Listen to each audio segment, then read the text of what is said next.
Yes. Okay.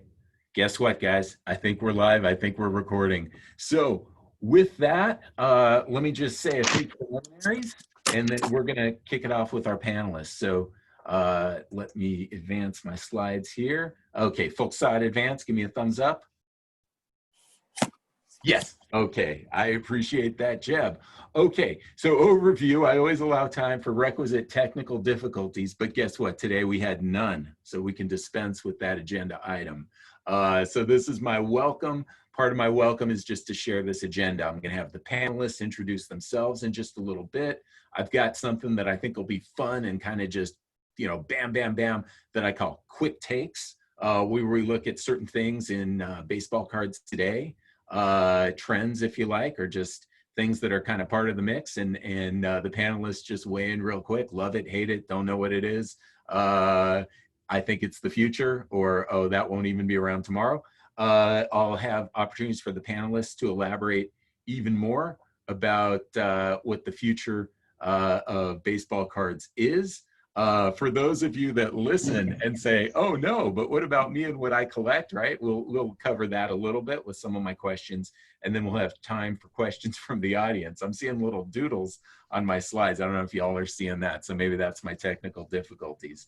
At any rate, I'm just gonna acknowledge before the panelists introduce themselves that the inspiration for this panel was that Micah posted to his Twitter account, say less, the future of collecting is here, and it was animated. I'm not smart enough to do that in a PowerPoint, but basically he showed a garbage pail kids. I really don't get why my screen's getting marked up, but if that's you, please stop, whoever you are. No. Okay, so anyways, Micah posted this, the future of collecting. It was a garbage pail kid, right? That just sold for like $34,000, and it was animated.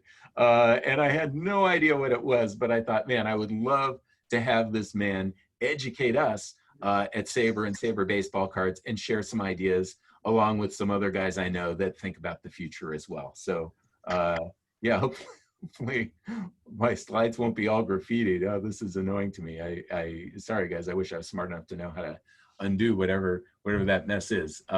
Okay, with that though, let me have the panelists introduce themselves. So let me start with Micah. I've illustrated him with just a couple things that should be no surprise. He played MLB, he's active on Twitter, and his Jackie Robinson painting is hanging about 30 feet from me right now in the basement. So Micah, take it away. Just give us a sense of who you are, and if you've got baseball card interests that you want to talk about who you are as a collector or former collector, give us some of that too.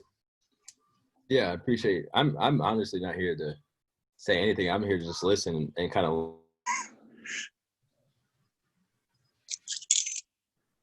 It's really, art collecting was one of those things where, for me growing up, every kid did it, but I never really dove into it probably like I should have. And I think it's one of those things, you know, obviously digital is coming into the wave with kids and stuff on their computers and phones all the time. But that being said, I think physical, like that will only complement the physical cards, right? It only enhance their value, because it's going to be like, you know, rare for people to have those in the future. So I think there's a way for this to work. I don't think it's a way for, it should never take over physical cards. That's my view on it. I hear you. Micah, this wasn't even in the script, but tell me this, when you first saw yourself on a baseball card, what was that like? Was that a thrill, or were you like, oh yeah, of course, I'm good? You know, it was cool when you had the tops and stuff on there, for sure. You had, I mean, as a kid, you knew what was legit and what wasn't legit. So, I mean, it was cool, for sure. And I'm sorry for ever sat around waiting for my signature and it never panned out, but there's always art you can buy. Right on, Micah. Okay, and by the way, I'm just going to make a pitch. Micah was profiled just I think about 10 days ago in Sports Illustrated for the way he's really reinvented himself after baseball, just doing incredible work with art. So let me now take it to Nick. You might get a laugh out of your screen here, but go ahead and introduce yourself to the group and maybe talk about what you collect, how long you've been doing it, what you like. Okay. So I'm Jason's co-chair in the baseball card committee. I collected cards like everybody else when I was a kid, kind of drifted out around this time with the strike, and then sort of came back with a big surge of people my age in the last couple of years. It's been fun basically to go from following the hobby orthodoxy and stuff of rookie cards and prospecting that was pushed on you when I was a kid, to kind of discovering that, you know, my various more niche interests in the collecting and building a collection that's sort of very personal instead. Fantastic. So let me move to Scott. Scott, I tried to get a sampling of your work, and much like Micah, one of your pieces hangs in my basement, your Homestead Grays. So yeah, I don't know if these are the ones you would have chose, but yeah, go ahead and tell us a little bit about yourself. I've collected cards obviously since I was a little kid. I've always loved them. As far as doing the artwork and stuff, I was worked for CSX, the railroad, and I was a locomotive engineer. And then I kind of graduated into. I always had a strong aptitude and stuff for technology and stuff like that, and started designing like applications and doing all that kind of stuff for the railroad. So. And then retired from there. Really, when I was developing apps and stuff like that for the railroad and for different things, it was kind of like a one-man show. So having to do my own illustrations and artwork and all that stuff in the background, it kind of like sparked something in me that's what I really wanted to do. My older brother was an artist and was an art professor and had works in the Cochrane Museum and stuff like that. And he was really, really talented, and he passed away. And I think kind of like doing artwork and stuff is kind of like a little link I have with him now that he's not here. And I do more and more and more of it, and I seem to be getting better at it as I go. And it really, I think I'm definitely into like the pop art style of things. You know, I can do more traditional artwork and all that, but I enjoy just the pop art look of stuff. And it's cool to try to, with some of the stuff, to try to emulate different styles and that. And I have a little 8-year-old girl, and I've noticed that making stuff and doing stuff and giving it to little kids, it's really like reinstilled and reinforced the fact that I know little kids still like baseball cards if you just give them stuff they want to see. You know, like at my little girl's school, I gave them some cards of Jackie Robb for Black History Month. I went in there and I gave them cards of like Buck Leonard and Jackie Robinson stuff that didn't exist, that I had recreated. Kind of like if you look on the screen, the one in the Big League Chew of Jackie Robinson and them, kind of recreate the past the way it should have been before. So I really have a passion for that, like doing a lot of the Negro League players and stuff that they didn't make cards for because of how ignorant our past was, you know. So that's kind of a cool thing to be able to take modern technology and recreate what should have been done in the first place. Yeah, fantastic. So let me do this, guys. We are about to head into the future, but I think one of the things that sometimes really helps ground the conversation is to think about, you know, if we go beyond the card itself, the physical baseball card or the cards we have in our own collections, and we try to think, what made us collectors? What is it about cards we love? What's kept us in the hobby? And even what keeps other people out of the hobby? Kind of a question that I think is going to set a good foundation for where we're going is, what was it, right, that made you fall in love with cards? I will kind of lead by example and just acknowledge, and this is the only question I'll answer all day, right? For me, it was a way to feel closer to the players that I loved, to the sport I loved. And ultimately for me, when I got going, it was a way to make friends as a kid, you know, be part of a community of card traders and card flippers. And I'll even say as an adult, when I got back into the hobby, as much as initially I wanted to complete certain collections I'd started a long time ago, really the gratification has been the connection to other guys doing the same. And so being part of a community, I think, is what the cards do for me, right? So if Topps or anybody came to me and said, hey, cards are going to be totally different in 10 years, what do you want kept? I'd say, you know what, just something that connects me to the game, the players, and other collectors, right? It could be any size, any shape, any color, anything. If it checks off those boxes, I bet I love it. That's me. So Optional here, it's cool, but Nick, how about yourself? Similar or other things that really pull you in? I know you write about connecting generations as well. Yeah, no, I was sort of always a collector, and I collected coins and stamps and other things as a kid. I don't know if this was my interest or my parents pushing me gently this way, but I always found myself getting drawn to things that were sort of connected across generations and had a bit of cultural history to them. So being able to, like, coins or something, just finding it, like going to my grandmother's or a relative's house and looking through a pile of coins and just looking for old ones that were older than or different than the coins that I currently had, stuff like that. And cards is very similar in the sense that it's got, like a century of collecting behind it. And so collecting cards now is something that, they could always maybe find a card at your grandparents' house or whatever. And so that sort of cultural weight was something that always appealed to me. And so, yes, I did like baseball, and I did enjoy being a fan and doing the autograph thing and everything else. But in a large way, it's sort of the larger community that the cards exist in, and the larger amount of, like, history and culture that they connect to. Yeah, fantastic. And for folks who read Nick either on the SABR Baseball Cards blog or on his personal blog, that really comes through. Micah, as a kid, were you a collector? If so, what brought you in? And if not, what kept you away? Yeah, but not so much as, like, I knew what I was doing. It's like kind of what you said, like to make friends, right? Like, I would get a Sergei Fedorov card, and then the next minute I'd have like a baseball card, right? So I didn't know what I was doing, but as a sports fan, I was always a baseball fan at a really young age, like obsessed with baseball, like at 3 or 4 years old. Like, I knew everybody on the Cubs. So, like, for me, it wasn't like a hobby, but we just had it. It was like a thing back then. So even today, I don't necessarily collect much, if anything, except art. So, yeah, so this is a completely new perspective for me. Fantastic. And then Scott, how about you? What made you fall in love with baseball cards, and what keeps you coming back? I think that they were kind of like an escape from.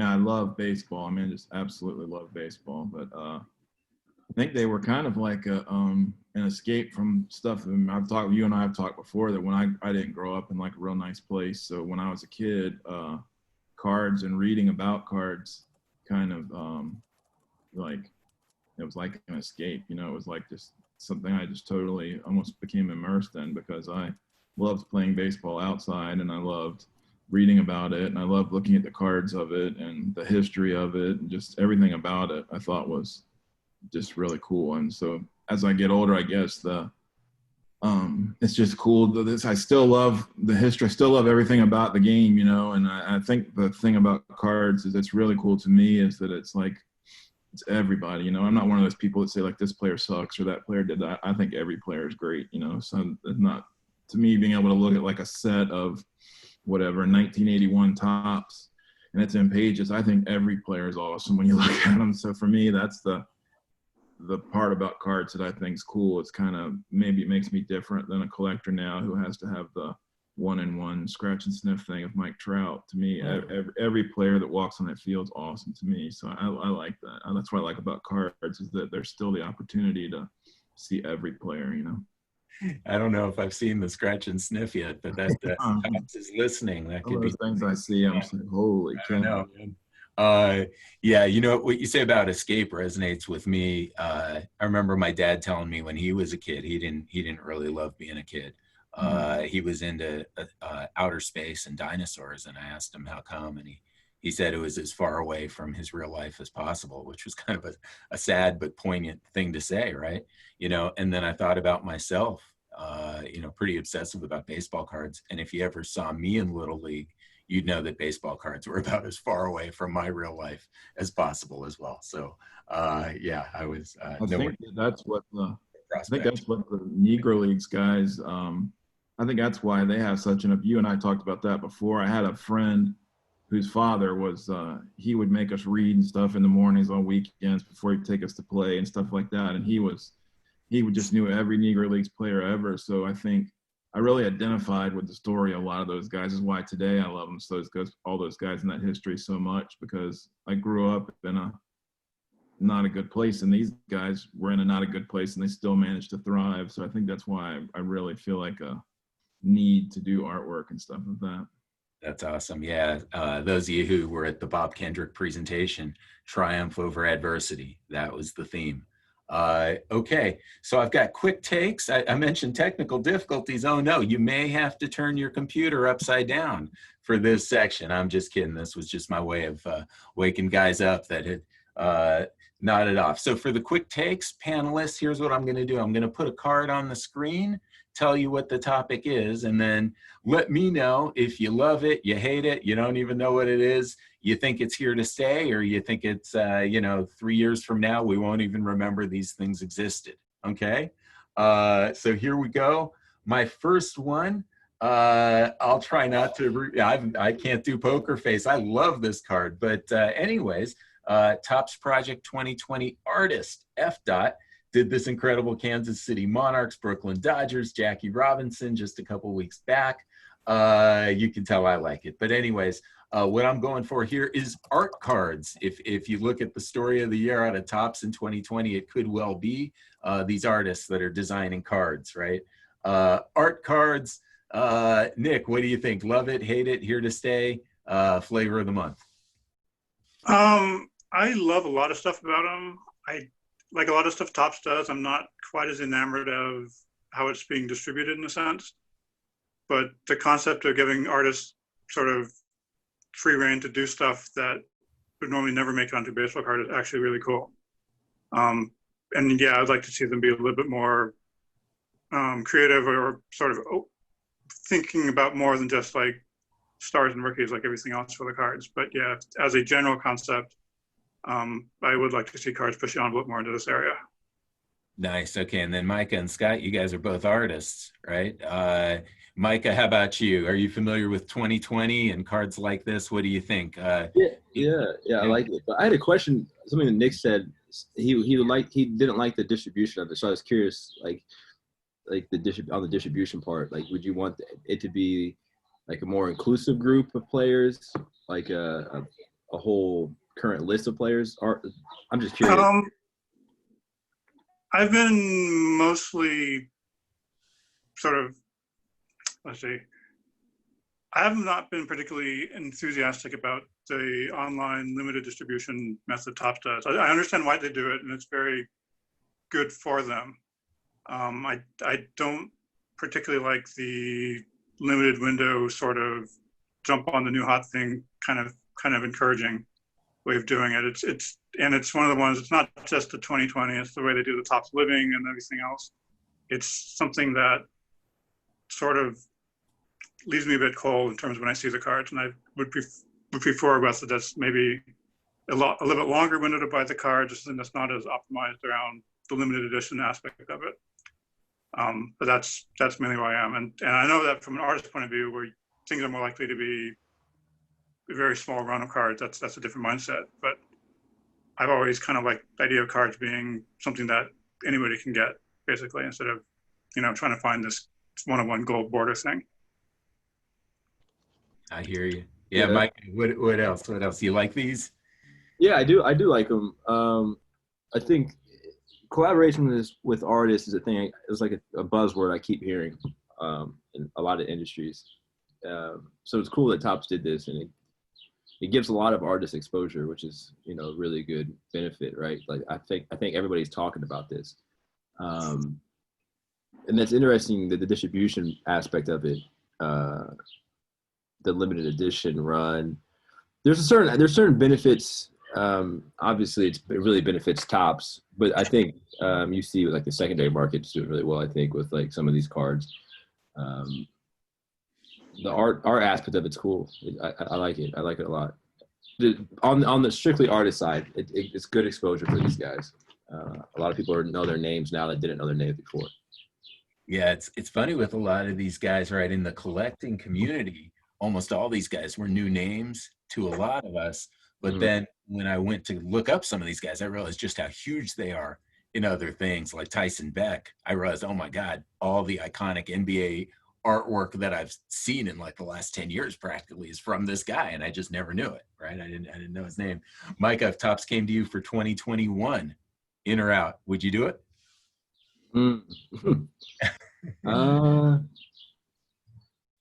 I got my concerns as an artist with this project, but I won't like dive into them. But Okay. there's some things that I would have to listen to first. Okay, we'll go with qualified maybe, and then Scott, how about you? Whether it's 2020 or just artists getting in on card creation in general, what do you think? Love it, hate it, here to stay, gone tomorrow? I love the idea of people seeing things in a different way and seeing images and maybe not traditionally what they looked like and liked on a card. You know, I think that's cool.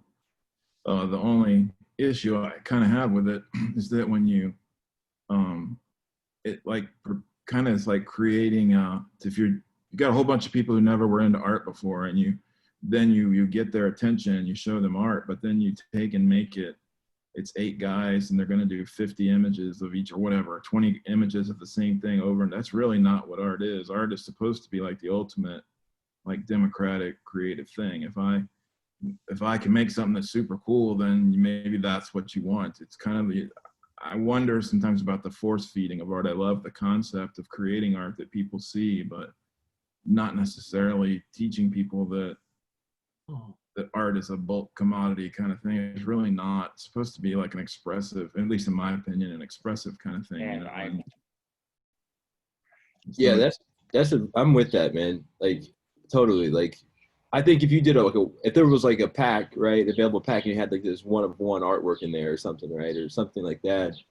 Now you think that people are going to start thinking that, like you said, like this is like just art is about like a very personal and gain value through scarcity. You know, Yeah. That's one issue. Like so, for some artists, like artists are all different. Everybody's motivated by different things. For me at this point in my career, like as an artist, I'm focused on like I have a very regimented approach to what I'm trying to achieve as an artist, and money's not the motivating factor there. So that's a good perspective. It'd just be cool if maybe in the process of, you know, and like we were talking before about maybe the crossover where the technology and having a technology background, I know a bunch of ways you could make it where it's to everybody, but as far as the actual artwork aspect of it, you know, it's just such a, if you tell me I had to make 30 pictures, somebody I love, like Satchel Paige, there's nobody in the world. I mean, if I was going to name if my little girl would have been a boy, her name was going to be Satchel. I mean, but if you told me tomorrow I have to make 60 pictures of Satchel Paige, maybe 1 or 2 is something very personal, and then it's like, man, I did this, and I want everybody to see like that image you had up, and it had Larry Doby, Jackie Robinson, and Satchel Paige. I mean, there's the 2 guys that kind of broke the color barrier, and then it's the guy that I think really broke the color barrier, Satchel Paige. And so it's personal to me, and you make it. But if you made me make 20 images of Satchel Paige, I mean, is image number 17 really is it really artwork, or am I at a factory at that point? You know, so I mean, the purpose of this is that hopefully when somebody makes, for me, when I make something that you like, I'm sharing something from like inside of my head or inside of me with you about something that I love or I really like. And I just wonder, I mean, I get the whole production quality thing, but I mean, but if we're going to teach people to appreciate and like art, that's really not how art's created. Art's not a bulk thing, you know? I mean, I guess it could be, but. All right, guys, let me do this because I got a few of these. Let me go now. This Mike Trout, PSA graded 10. This is my stand-in for grading, right? So, you know, I left the hobby, I don't know, sometime around 1991. I came back and everybody was like paying triple for things in plastic cases with labels and numbers, and I didn't know what the heck that was all about, and I still have stayed away from that. But yeah, guys, anybody want to chime in on grading? Do you think that's part of the future of collecting, or do you think that's a disappearing piece if we came back in 6 or 7 years?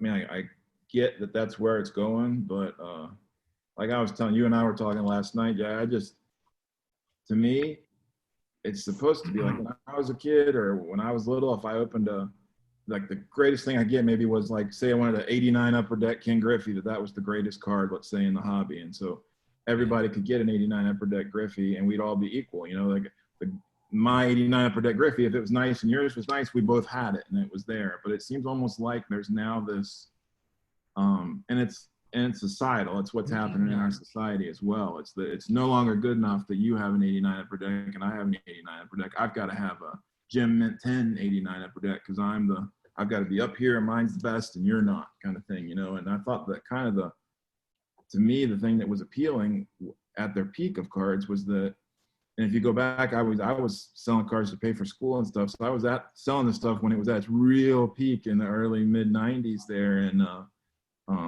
opposite of most of us. Yeah. So it was, the appeal wasn't what you think now when you look back at it. The appeal was that everybody could have a 1990 Leaf Frank Thomas, or they could have a 1989 Upper Deck Griffey, or they could have this. It wasn't this, and I get the whole, I mean, if you're at that level where you can collect stuff like that, that's cool. But the purpose, I mean, what was great about it before was that like a Mike Trout rookie, take that, everybody could in theory have that, but now to be whatever, to be the best, you have to have the Jim Mint 10 Mike Trout. It's no longer good enough to have the 2011 Topps Update Mike Trout. And I understand the argument that people say, well, they're for an investment and that kind of stuff. Well, that's great, but you're going to invest in something where you've so limited your audience that it's going to lose its value. If you make it where I could never, if you and I played a game and I could never win the game, eventually I'm going to stop playing it with you, you know? So if you create a game where I'm winning right now, I've got the Jim Mint 10s, but if nobody's playing the game with me anymore, if I've got Jim Mint 10s of something nobody collects in 20 years, what do you have? I mean, what do you have?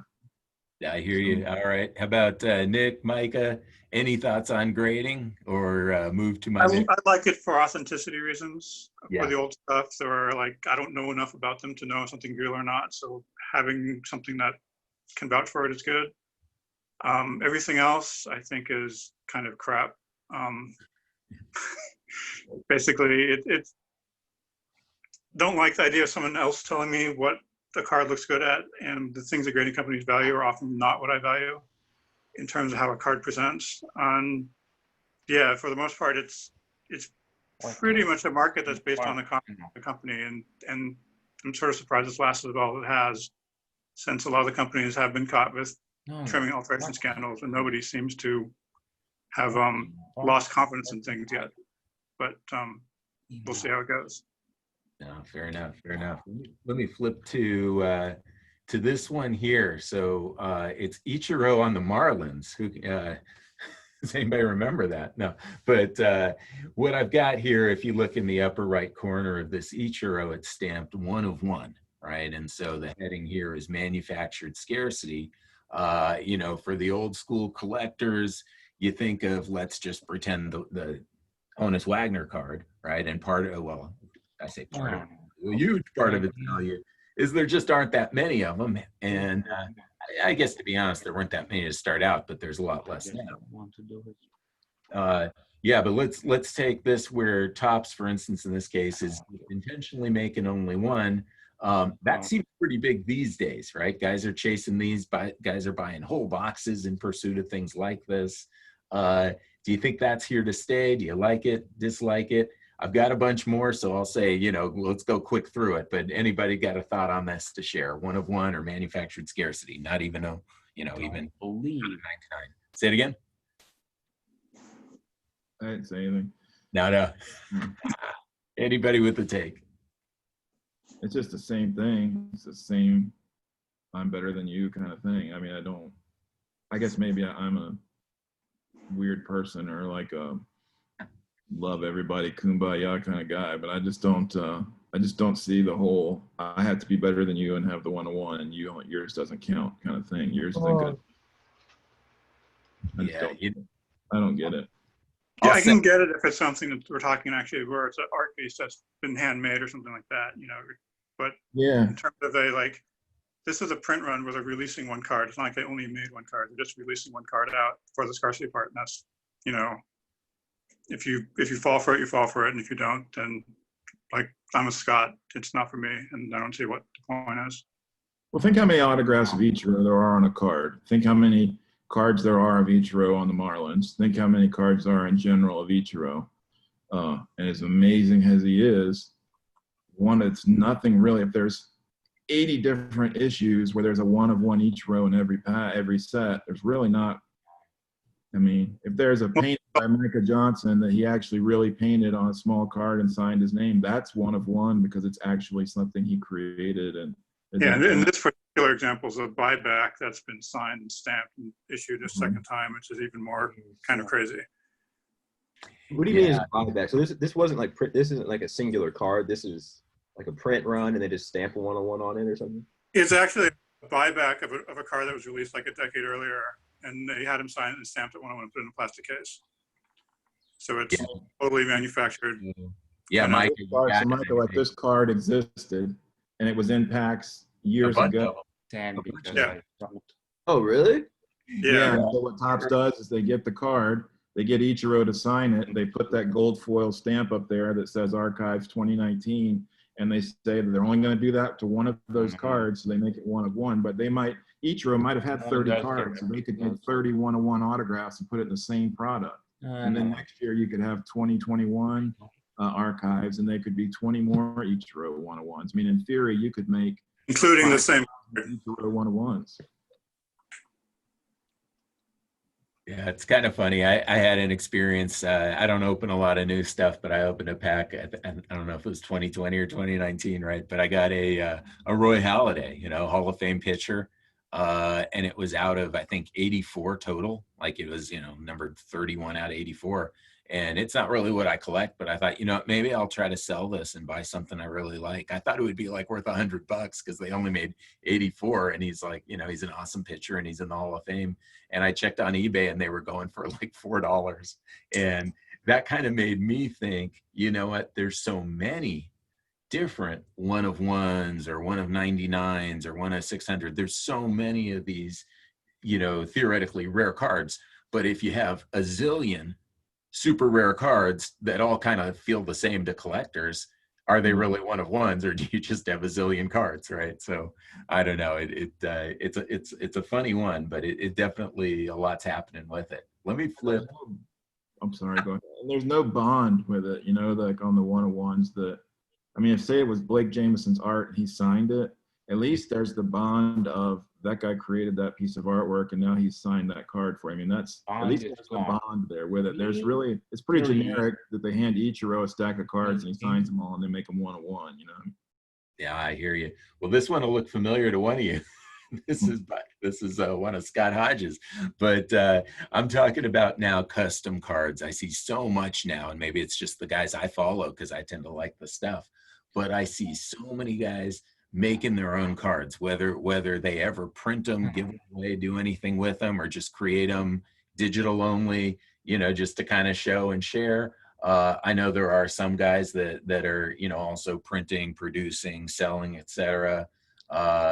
You know, maybe tell Thompson, the attorneys, give them a phone call. But at any rate, what this stands in to me for, you know, we think of Thompson as a monopoly when it comes to baseball cards these days.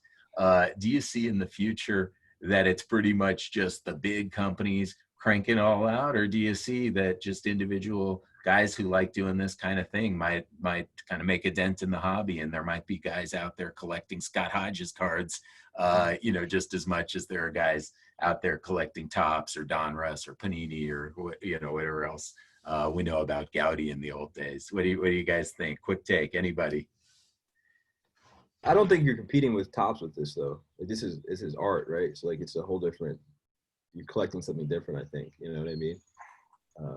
Like sure, if Topps have a monopoly, it's on cards, like, you know, printed cards. But this is, you know, this is artwork, so you're becoming an art collector at that point, right? That's my opinion on it. Like it's really beautiful art. So you're not competing with Topps. No one can compete with Topps. Topps is a trading card. It's a sports card. This is art. I mean, as a customs guy, it's it's mainly something where I'm making cards that I want for my own use anyway, that no one else would actually really want, as far as I can tell. And so, and I think that's what a lot of it is too. It's like you kind of, you see a card or you think of a card that you wish existed. And if you have this the relevant skills on a computer or whatever, you can put one together now. And I think that's what a lot of us are doing. And from a certain degree, it might be a reflection of people saying what they wish cards could do. And from another point of view, it is just sort of more evidence of like a remix culture that we live in, where sort of all of us are currently kind of taking things and kind of putting them back together in different ways. And so it's a little bit of both of that. But for the most part, I think customs are almost a more personal expression than anything else. And that most people who are making them aren't doing it for any other reason than for either their own use or their own kind of like just very, very small scale things. Nice. Yeah, I got to say, Nick, you sold yourself short. Your customs are just some of the best out there. They are so good. Nick posts a lot of his stuff. He gets it autographed a lot of times by the players, but it's just phenomenal. Wow. Yeah. Nick, if you were putting out packs and Topps was putting out packs, I'd be buying Nick. All right, let me flip here. So this one, oh, I love this, but this is 1953 Topps Willie Mays, cardboard, vintage, the old stuff. What do you guys think? Around forever, or at some point maybe nobody cares? I think this will always be around. Like nothing ever is gone forever in our world, right? Like everything comes back. I mean, this is cool. It'll be there, in my opinion, forever, no matter how digital the world becomes. Like these are always going to be, the value just going to keep going up on physical, in my opinion. All right, Scott, Nick, what do you guys think? Especially stuff like that. I mean, that's Yeah, that's when the people are going to grab you if they don't really follow baseball. But yeah, no, vintage will be around. I think vintage will be around for a long time. It's going to be interesting to see what happens, as I suspect we'll see more collections surface in the next decade as a certain generation of collectors starts to kind of liquidate things. But yeah, I think it'll be around for a while. Probably not a good idea. Well, I'm going to call it good news because it means as a collector, I'll still be relevant into the future. But in a way, it's bad news. If all you guys told me nobody would care about this stuff 5 years from now, oh man, I would stock up because I still would. But if the market for these ever went to pennies and nickels and dimes, ooh, I would fill a room in the house. Okay, last one, guys, and thank you, Baseball Hall of Fame. I hope it's okay with you. I just grabbed it.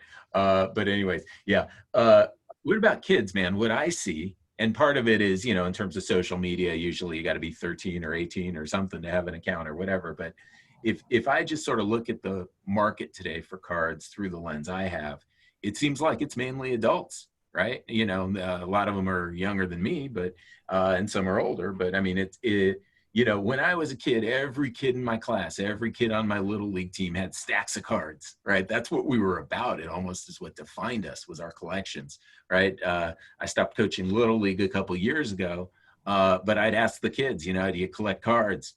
No. I think one guy on the whole team collected cards, right? So prices, other things, I think have taken the hobby into a certain stratosphere where it's hard to just find coins under the couch and head to the 7-Eleven, right? I mean, a lot of packs now are retailing for more money than I ever had as a kid, right? But I mean, what do you see? Is it still a kid's hobby that some adults like to play in? Or at this point, is it an adult's hobby that really not too many kids are involved in? And what about the future? Do you think we'll get back to something like this, or are those days just over? No, you can go get the kids again. You can get them. I mean, there's a lot of things. You know, like when you use Snapchat or that kind of stuff, where it puts it'll use what's called a geo filter, and it puts a perimeter around a location. So say I had Yankee Stadium, and I put a geo fence around that. I could make it so that when you pulled up Snapchat or whatever, you could put one of those filters that says, hey, we're at the game or whatever. Well, you can use technology like that with augmented reality, virtual reality, and this is stuff you can do. I mean, I already do it.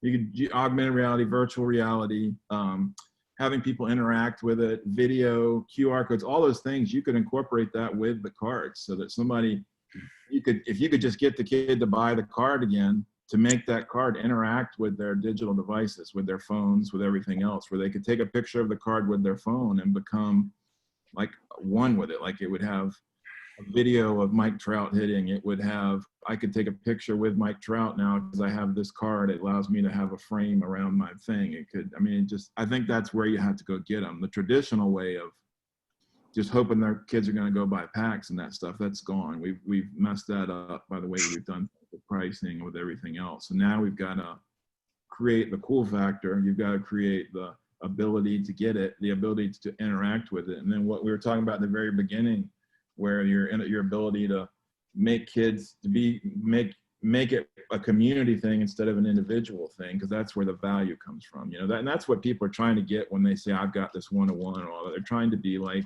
in a community and say, I'm the one that's got this. So what you do is you create a huge community where all these people could see, like a kid in California could see, you get your Mike Trout card, you could interact with it, and he could see on his thing you interacting with this card and doing different things. I think that's the future of it, is the combination of the physical card and technology together. That's cool. Now, Nick, you've got kids who collect. So this picture might actually look like it could be, you know, taken at your house or something. But what do you? Yeah, a little more organized, but yeah. Scott's got it pretty much right. Kids, like my kids collect. I have 2 of them. There's maybe another 2 kids in each of their classes who collect cards of some sort. We have given away cards at birthday parties at party favors, and the kids do like opening the packs and finding guys in there. So like the idea of that part is fun, but we've kind of thoroughly messed up the way of kids getting them. Packs are expensive and they're usually not available at the store. If you go to a regular Target or Walmart or something, they're like, I mean, we all seen on Twitter, those card aisles get picked over pretty badly. Yeah. And there's sort of no chance for a kid to get into it, really.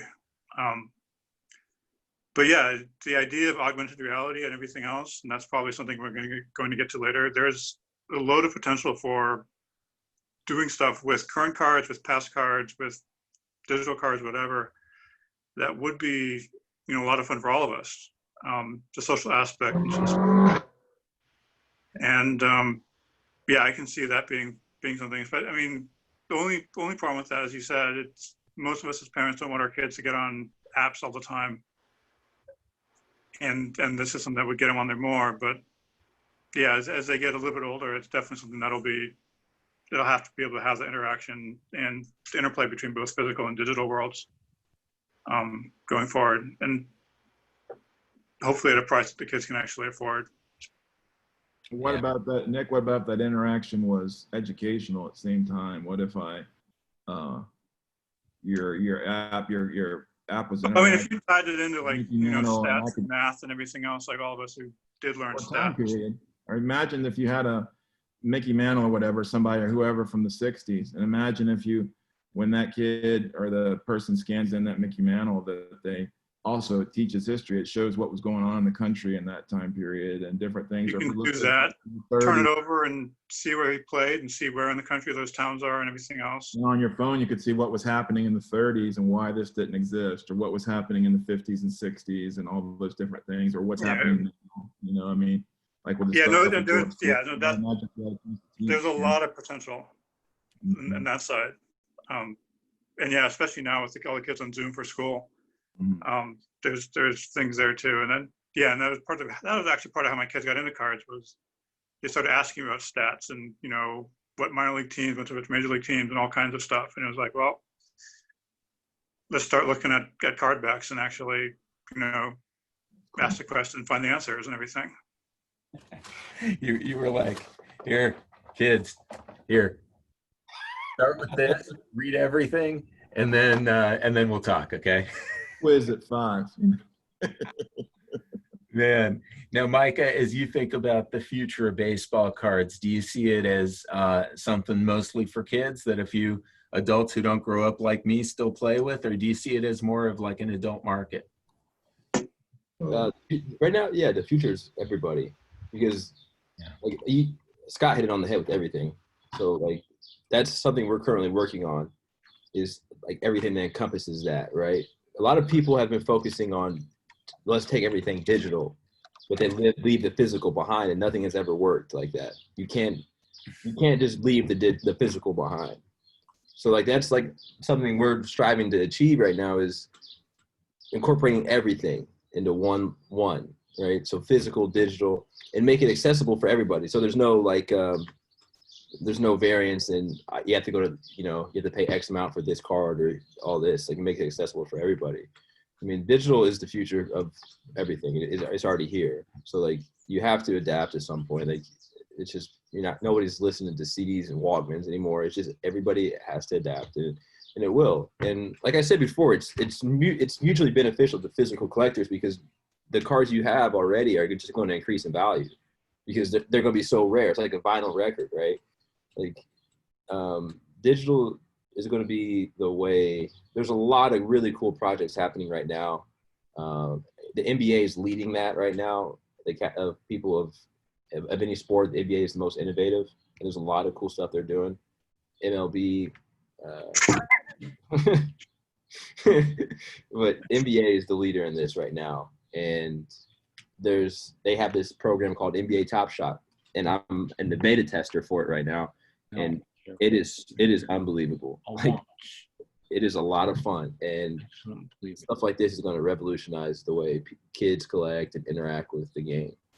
What about and like what Micah's saying, what if basically if you want there to be a future of cards, you can't make them come to you. You got to go get them. So like you got to think of what makes what the kids and people like. They like games and stuff like that. You've got to have the cards become part of their games, be part of the music, be part of what they like, be part of what they watch. I mean, and that's how you reach them. And then value comes from awareness. So if you've got all these people that are now, even if they're virtual cards, even after that, they're interested in cards, that awareness then makes them think about 1968 Willie Mays cards or whatever, because they're aware of it. Right now, they don't even know they exist. So it can't be bad to create more awareness of what already exists by creating something they want to see now. It's like just like what he said about what Micah said about the vinyl. That's what makes somebody. You listen to a current hip hop song and you learn the where the break from and where that came from. Then you want to learn where that came from. You learn about all this music you never would have ever even heard of before. And that's kind of what cards could reach, if you did that, if you made it cool for them to want to see them. Yeah, well, that's one thing that this has been a dream of mine to your dog. Get Oh, you did? You're alone so long. Yeah, no, him. Him. It's all right. It's gonna start raining anytime soon, Oh, so no. that's why I gotta come back. Oh. Let me just ask, if you're not one of my panelists, let me ask that you mute yourself. We're getting a lot of background noise, so I'll see what I can do behind the scenes with my controller. But yeah, Micah, go ahead. Let's see if we can get you. Yeah, I was just saying, like, this has been a dream of mine forever to help bring baseball players to the forefront again. Like they're just behind the scenes, like there's NBA, there's NFL, there's all these other sports. Baseball just seems like it just keeps falling behind in the sense of recognizable figures, and recently, like I've been really working with a lot of different people on this and how can we make everything from collectibles and how to make them viewable. Like obviously I'm a big proponent of blockchain technology. You say the word blockchain and everybody, like freaks out, but there's like with what the NBA is doing on the blockchain, the NBA can't take risks where they make mistakes on it. Like, so they're building something that is very cohesive with the app store and stuff like that. So eventually you'll be able to have this authenticity and this ability to have these cards and connect the players and know that, this is a cool card, and it's verified, and it's permanent. And so I think there's a lot of areas in the digital space that's going to make this really cool, really help baseball. I'm just not sure if baseball is going to do it, but people like us are going to really try, thing about baseball that's so unique that you have the opportunity that's not being capitalized on. As you think about how long a music video is, you think about any of that, you have 5 at-bats or 4 at-bats in a game. You have like, each guy has got 5 music videos that are going to get your attention. If you watch a baseball game and whoever, Josh Donaldson or whoever, you got 5 opportunities with somebody watching a screen with him hitting for 3 or 4 minutes. You've got captive eyes on this one person for five times, and you have every player in a lineup doing that. And none of the other sports have. There's such a unique opportunity for cool stuff with baseball that's not even being used, because you have like a captive audience on each individual star the whole night. I mean, and then think of all the cool things you could integrate with cards and technology while this guy's hitting and this guy's hitting and this guy's hitting. I mean, the opportunities are crazy what you could do in baseball that's unique that basketball can't do, that football can't do, that none of them can do. You've got FaceTime and 5 shots at that guy a minimum. And I mean, there's just so many cool things baseball could do that would just jump baseball memorabilia, cards, everything. It's such a different level that the other games, the other leagues couldn't even approach it. I mean, there's such an inherent ability to make stuff for baseball that's just being wasted. Yeah. You know, I think about with baseball, and not everybody, would have the same preference as me, I suppose. But I mean, I think about baseball and I feel like there's so many players I love to watch, but off the field, I don't really know who they are. You know what I mean? I think baseball is a sport where not only baseball maybe shies away from marketing the personalities of its players, but I think players maybe, and Micah could say, nah, Jay, you're wrong, or yeah, kind of, I think baseball is a sport almost where players are encouraged not to really have too big personalities, whereas I contrast that with the NBA. I mean, part of the reason, Kobe just had, Mamba mentality and kind of this villain, this sniper thing going on. Baseball, I feel like there's a missed opportunity, and it's beyond cards. To me, it's the whole sport. There's a missed opportunity that, these guys, these players have amazing stories, right? I mean, to become one of the most elite, top 1% of 1% of 1% baseball talents in the world, you've got a story. But I would say in baseball, we don't really know what it is for the most part. You get some sound bites, but you don't really get depth. So I would love to see the product of the future help us get to know the players in ways we wouldn't see just watching the game. Yeah, that's ironic because like for the past year and a half, that's kind of building this platform out that you get to know that. And then I got a call literally 2 days ago from a big company, the same concept, like how can we get these players, and it's everything you guys are talking about. And like these MLB guys, like, I mean, not even, and remember, like I remember 1998, obviously I was I was young, but to this day it was my favorite year, like on earth, like better than any MLB game I played in or any debut, because I was a big Cubs fan. Like I knew Sammy Sosa, like Mickey Mordini, Brant Brown was my favorite player, like back then, like Gary Gaetti, like, and those guys were superstars, right? But like they're the equivalent of the 12th man in the NBA now. Like everybody knows everybody on the NBA roster now. Everybody, in '98 knew every baseball player.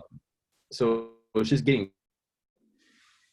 I mean, baseball players, there's so many of them. I think that you get the chances of so many cool stories out there is much greater than other sports too. So like just highlighting them, and I think that's where MLB has fallen short. Obviously, PR and stuff is not the strong suit with the negotiations and all that. But marketing and players is just something that hasn't been a thing. Like, so it's not going to change. It's not going to change. So it's going to take independent people to drive that change, and then they'll be late to their own party.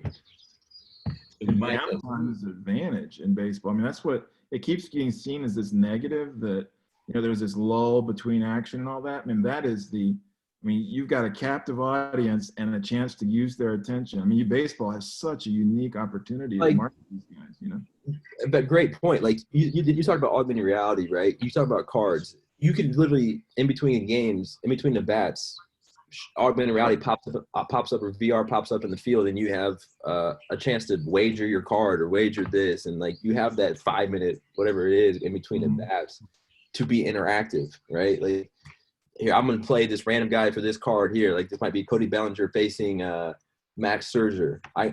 You can face this off. There's so many possibilities you can do, and yet, you know, we're playing songs from the 1960s and in between the bats and just sitting there.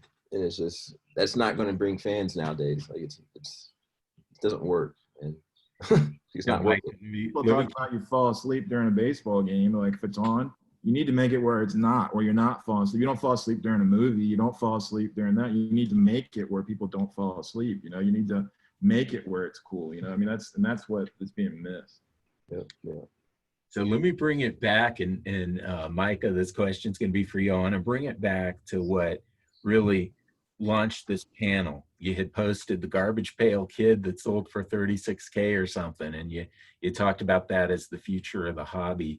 Give us a little bit of insight of what you saw there, where many people in our audience might have looked at that and said, I don't get it, you know, what is it, or not me, right? Yeah, right. Well, it was built on the blockchain. And basically what the blockchain is in the simplest terms, is permanent internet, permanent cloud.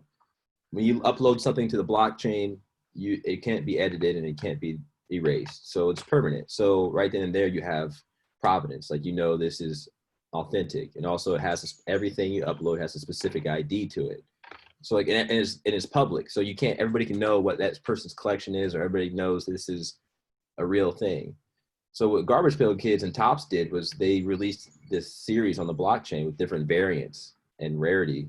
Like I think they had a gold background and it was like the rarest one. And they did 12,000 packs and they sold out in one day. And the driving force behind it was they made money, but the big cool part was the secondary market sales. Like they did the secondary market, people are buying and trading because you can do it instantly. So I think in the first week alone, they did like over $100,000 in just secondary sales alone. So that person pulled a pack. I think the pack was $9. So he might have bought a couple packs and then he sold it for, you know, $36K. So there's that. It's right now the collectible space and blockchain is about making money. You know, they pull a rare one.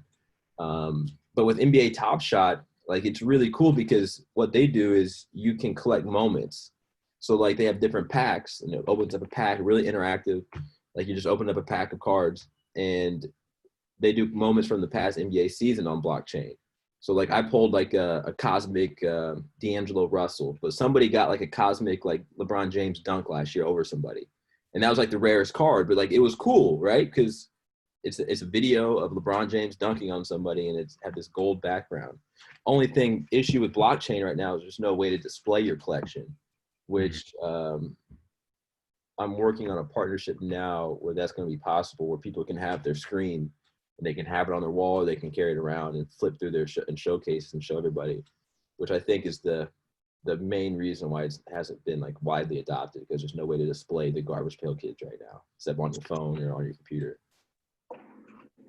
I got you. Let me do this, guys. I prepared a lot of other questions, but I wouldn't mind giving the audience just a chance to ask a few things. Is it cool if we kind of change course a little, take a few questions before we close? Yeah, it's always good. Okay, then let me try this, guys. I think I probably have some stuff in. Oh my God, I have 105 things in the chat, so I don't know that I'm going to get through those. Let me just say this: if you've got a question, and yeah, take yourself off mute temporarily, ask the question. You can direct it to anybody on the panel, and we'll do our best, right? Maybe tell us who you are, where you're from, and ask away. Meanwhile, I will dig a little bit through. Paul Ember says, Mickey Morandini. Indiana guy.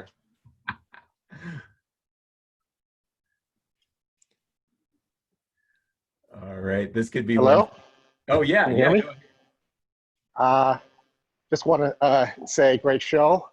Thank you. And Micah, congratulations for being a cardboard god, as we say. And the only other point I want to make is people should be collecting for fun, not for investment. This is supposed to be a fun hobby. I realize, you know, dollars are a huge part of it, but when I was younger, we just collected for fun. And I really wish people can get back to that. There are other things to invest in, which would probably be much more fruitful anyways. But I just collect for fun. So hopefully other people here can say why they collect. But I think it's a fun hobby.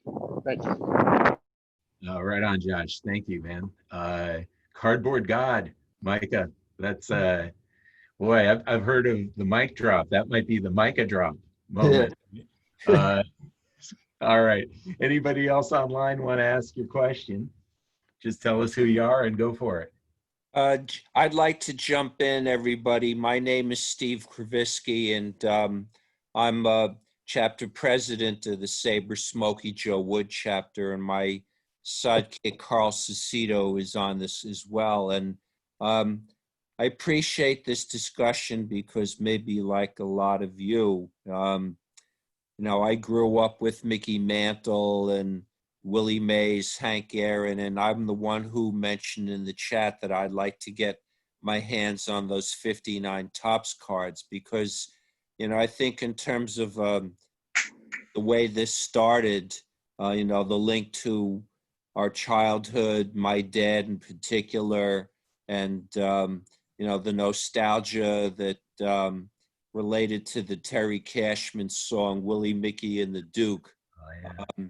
So for me, I definitely have a sentiment for the late 50s, early 60s, growing up in New York when I was getting started. And so, we moved in 7th grade, which was traumatic for other reasons, but my shoebox of cards got thrown out.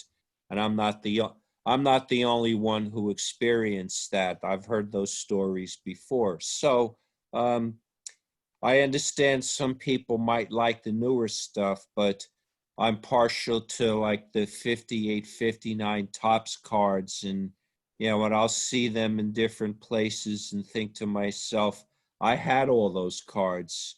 And I try to teach my math students about this stuff. So that's my story about that. And thanks for holding this panel, because since SABR now has a committee on this, then I think there's a lot we could do. So thank you.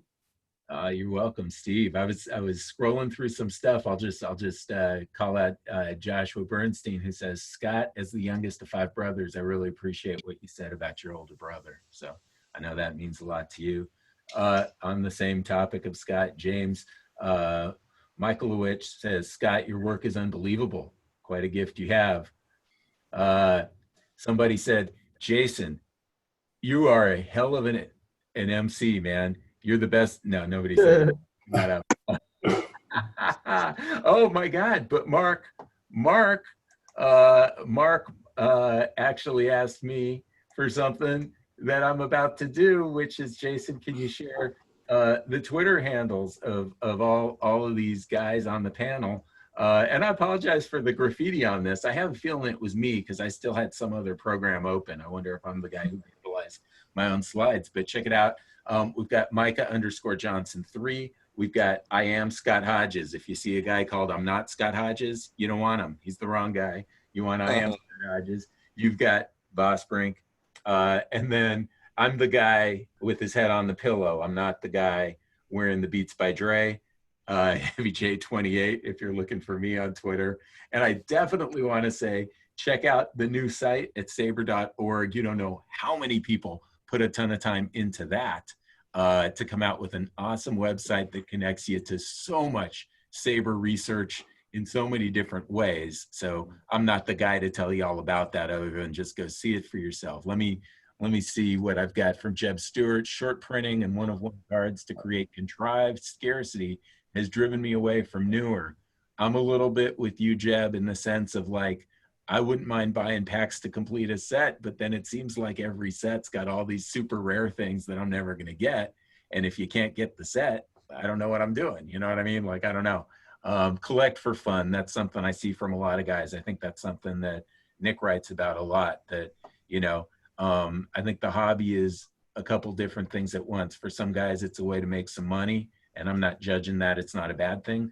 For a lot of us, it's a way to spend a lot of money I don't know if we'll ever see it back, but it's a way to spend the money to get things that we really enjoy. And you know, if those two things intersect, that's cool. Sometimes they don't, I'll say that, you know. I'd always rather just get the card I like, even if it's worth nothing, than have a card I don't really care about, even if it's worth $1,000. That's me. Okay, let's see. Let me take it back to the audience. Anybody else want to throw out a question live? I did have a question. I was listening to you guys talk a lot about your experiences with cards. Do you think when you were collecting cards as a kid or now, you collect based on like a player's like abilities, or more so like their story or something, a personal connection? Like, what's like a special card to you? Like, is it the stats? You know what I mean? Like, or is it like their story, or you have a story that, you know, like you and your dad used to watch this player or something? Is it more personal, or is it more on the field performance? Nick, you want to start off with that? I suspect that for a lot of us as kids who were in the hobby, we kind of just wanted everybody. And we're pretty Catholic about, you know, wanting to like everybody who played in the game and everything else. Regarding special players, I think that's a much more personal connection. I definitely had favorite players on my favorite team when I was a kid, and those weren't always the best players. They could be the ones that were the fan favorites that we all have as fans of the team. It could be the first player that you meet in person kind of stuff. I mean, I've seen my own kids have developed their own favorites, and I have no idea why. But kids kind of have their own opinions on stuff.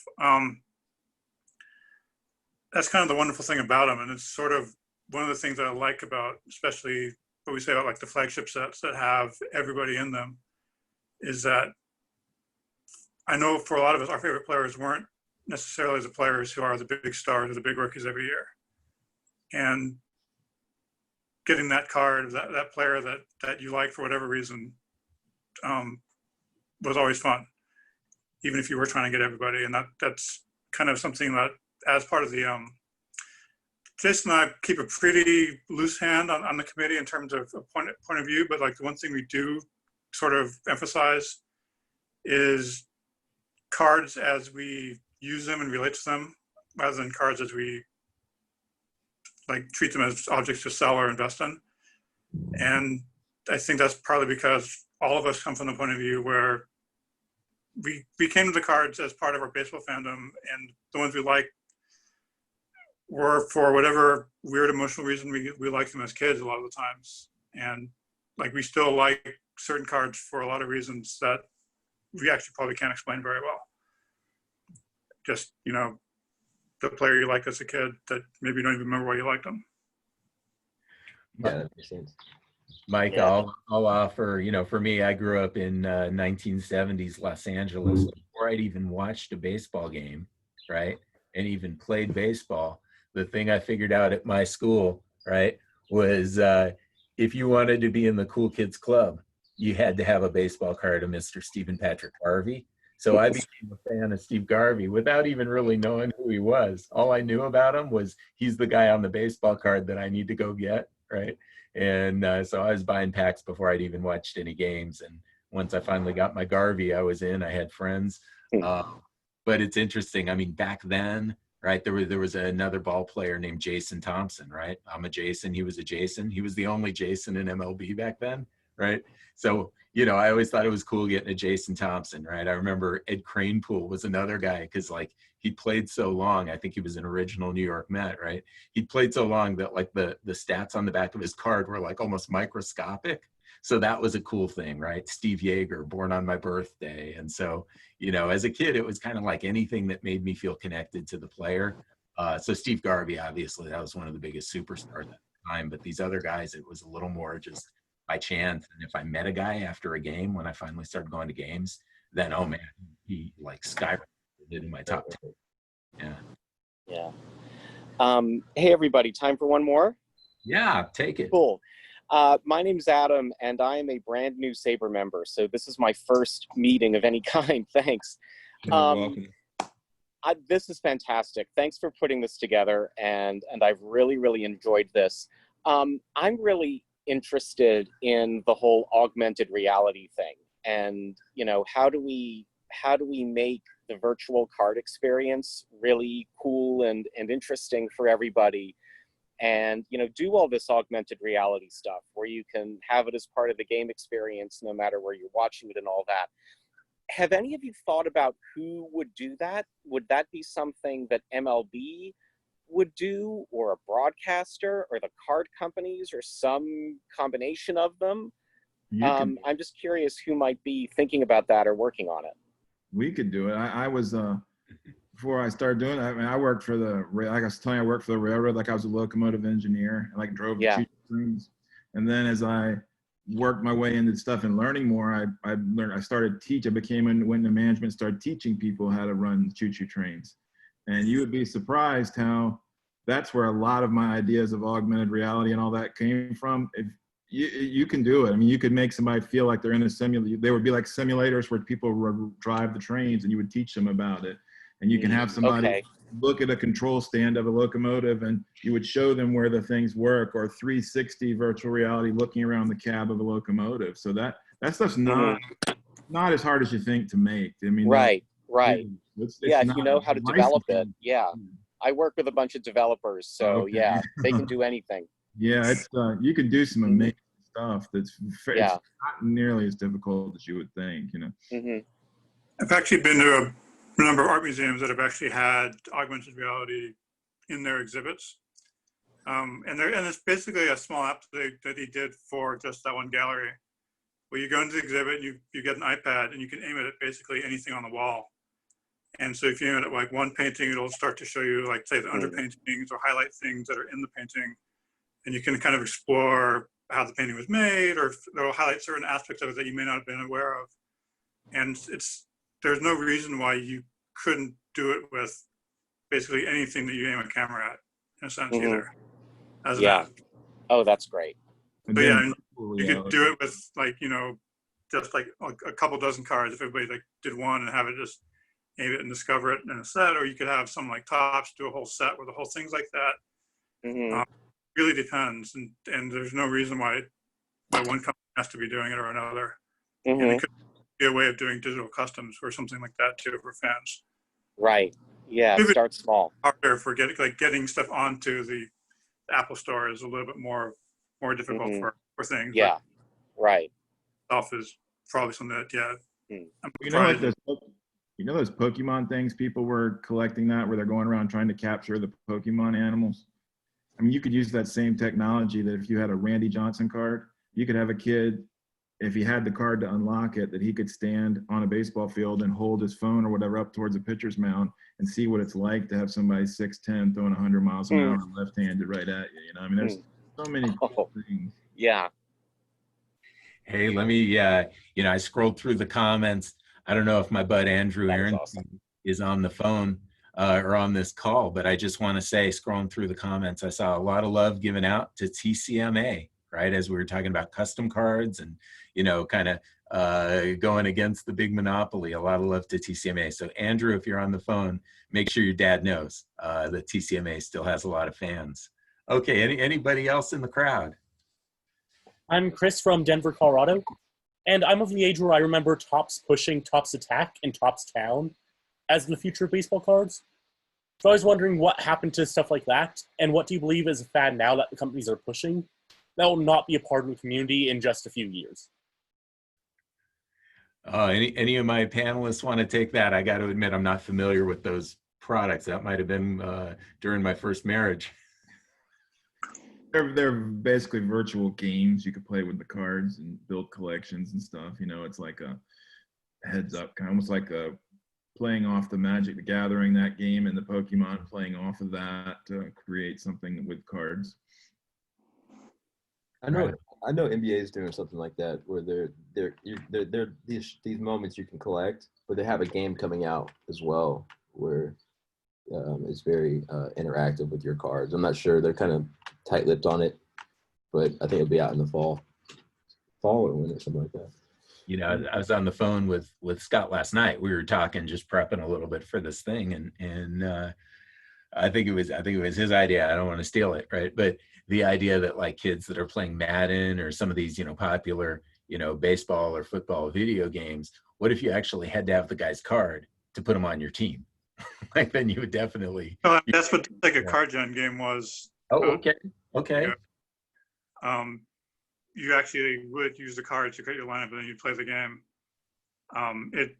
There's a wonderful video on YouTube of actual, I don't know if people know Kenny on Twitter at Disney Dat. Yeah. He took the video in Japan of how it works, and it's kind of blows your brain when you see that, like, you put the cards in and you can change your lineup and play the game and everything else. Oh wow. Yeah, I would do that. I would totally do that. Yeah, I'm kind of trying to figure out a way to get Kenny to write a post about how that would work, because it needs more than just a YouTube video. But yeah, there's been a long history of card companies trying to make cards that push out from just cardboard, whether they have sound attached to them or they're 3D or whatever.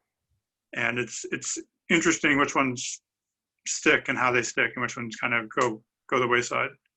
You have to be able to capitalize on, if you go back to when cards became popular, part of what was cool about getting Eddie Murray in a pack was that not only did you have the card of Eddie Murray, was being able to show your friend that you got a card of Eddie Murray. Because I grew up, all my friends loved, I was an Oriole fan, all my friends loved the Orioles. So that was part of it. It's not just the original, I open the pack and I have Eddie Murray. It's the ability to share the fact you have Eddie Murray with other people. And I'm thinking for the modern younger collector, the way they share it would be the games they play online with each other and that kind of stuff. I think that, that unlocking the opportunity to be able to share what you have, not with just the kids in your neighborhood. That's where taking advantage of technology to be able to share with millions of people. This is my collection. This is what I have. I'd like to show it to you. I'd like to share it with you. I'd like to see what you have, kind of thing. And however you do that, games or whatever else. Hey, let me do this. I think we're going to take one more live question, but first just I keep scrolling through. I don't know that Mike Noren of Gummy Arts is on, right? But he also is getting a lot of love in the comments. I'm a huge Gummy Arts fan. I actually have some on my desktop right now. But anyways, those of you out there that are into Gummy Arts and Mike Noren and his work, head to the SABR Chicago website, saberchicago.com. We just published a brand new interview with Mike, literally yesterday or the day before. So Gummy Arts fans, saberchicago.com. Okay, one last one from the crowd. Anybody? Hey, Micah, this is Paul Lambert from Philadelphia. Are you familiar with Matt Caesar or any other ball players that are artists and their work? Have you ever worked with them? Yeah, Matt just did a piece for George Floyd to raise money, actually. It's funny you said that. We ended up raising about $24,000 for different causes, fighting racial injustice. So yeah, me and Matt just worked together. But yeah, I'm pretty familiar. Me and Hunter and Green are working on something. Oh man. Yeah, it's funny, Paul, when you asked that, I thought, oh, it was almost like I slipped you a $5 because yeah, that piece that Micah did with Matt Caesar, like that, I think Micah, you just posted about that. Did Jay end up buying that? Did I see that? Yeah. Yeah, that's fabulous. And Micah's got a thing going. I think he had something with Freddie Freeman, but he's looking for other athletes to partner with on paintings and stuff. And it's just really, really incredible. I'm going to say this as I get ready to close this show.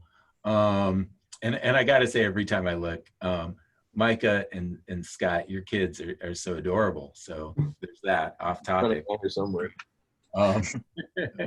But I am going to say this, man, everybody on this call, whether it's the future of baseball cards that brought you here, like take a look, like Micah's name is in lights already in terms of some of the incredible stuff he's doing. Read the SI article that just came out. Just a privilege to have him here. So that meant a lot to me. And I want to say thank you as well to Scott, who's doing awesome work, and Nick, who keeps the baseball cards research committee alive and vibrant and with a pulse along with me. And then I definitely want to thank the audience here. You were terrific. I'm going to mine these comments after I hang up in case maybe there's some new articles for the blog to write or something like that. But it's been a pleasure. Guys, I can't thank you enough. And, thank you, Paul. I saw a little, Yeah. Terrific. Let me just give the guys any last chance to say goodbye or anything like that. I'll start with you, Nick. Okay, it's been good. And nice to nice to hear the other ideas. See that we're all on the same page about keeping things attached to the physical as well. Fantastic. Scott, how about you? Nothing's pretty cool to hear somebody that's like Micah and I have a lot of the same ideas there. It's pretty neat to hear that I'm not crazy, that somebody else thinking the same kind of stuff. That's pretty cool, Or you're both crazy, right? and then how about you, Micah? Any closing words? Oh, this is really fun, and I'm glad I was able to join and just learn a lot. It helped me a lot, honestly. Okay. Well, with that, everybody, I'm one for long goodbyes, right? So I hope I didn't keep you all too long. I had a blast. Just thank you so much, and we'll look for you at the next one. Take it easy. Thank you. Take care, folks. Thanks a lot. Thank you. Bye now. Cheers. Be safe, everybody. Bye, everybody. Thanks.